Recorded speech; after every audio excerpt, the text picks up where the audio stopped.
want to introduce you to our boys toads and this egg crate structure we've got back here. So first off, we have Kermit. This is our oldest frog toad and our fattest toad. He's also the calmest and the coolest toad we've got in here. We have Groot is this one, and then Junior is the small darker one in the back. These three guys will sit here almost all day. They do get to move around a lot. They got a 40-gallon tank, some places to hide, places they actually will climb up on that little rock structure. But they do get some exercise and move around a lot. But they are here a lot, and it's really because of this egg crate structure.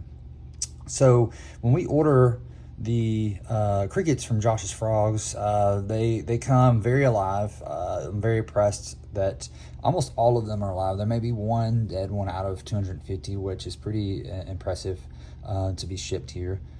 But every time they come, we get these egg crates, and for whatever reasons, crickets love egg crates. So I started I was just throwing them kind of randomly in here just to have a place for the crickets to kind of go under or whatever. Well, these guys would flip them over, get under them, they would just basically tear them up to get to the crickets.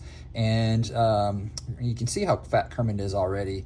If I let them just have at the crickets, they would eat all of them in probably a week or two and be ridiculously fat and not move for a month. So anyways, I started stacking them up to give the crickets a place that they can hide. And you can hopefully see there's crickets on every level.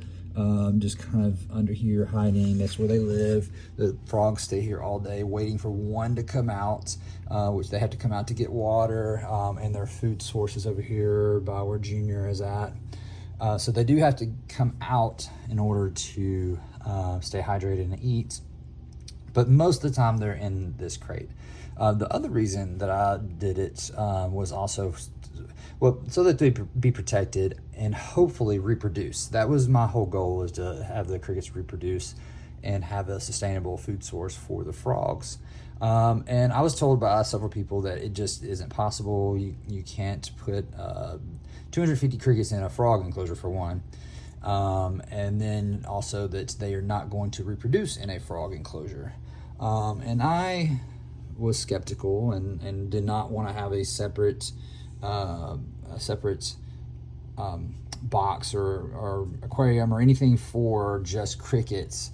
So I thought I'd just give it a try, and I put this structure in here with the egg crates and for them a place to feel safe.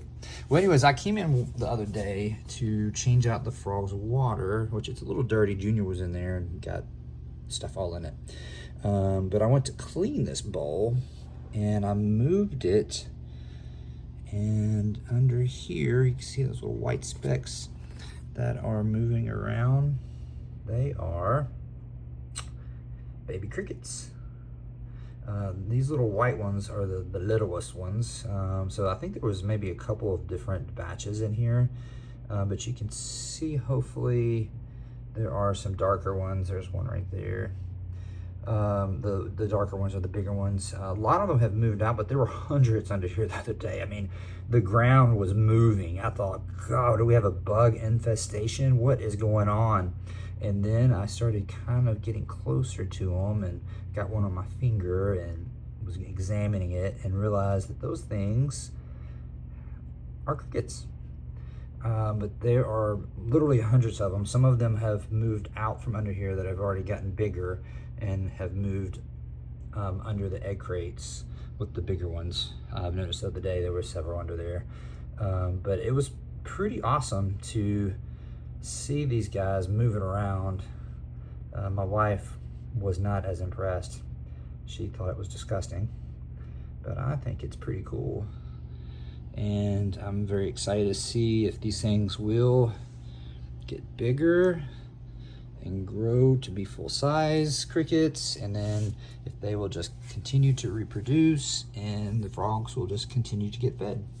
So we'll see how it goes, and I'll keep you updated. All right, Kermit, you want to say bye? You say bye? Say bye. Yeah, little buddy. All right. Bye for now.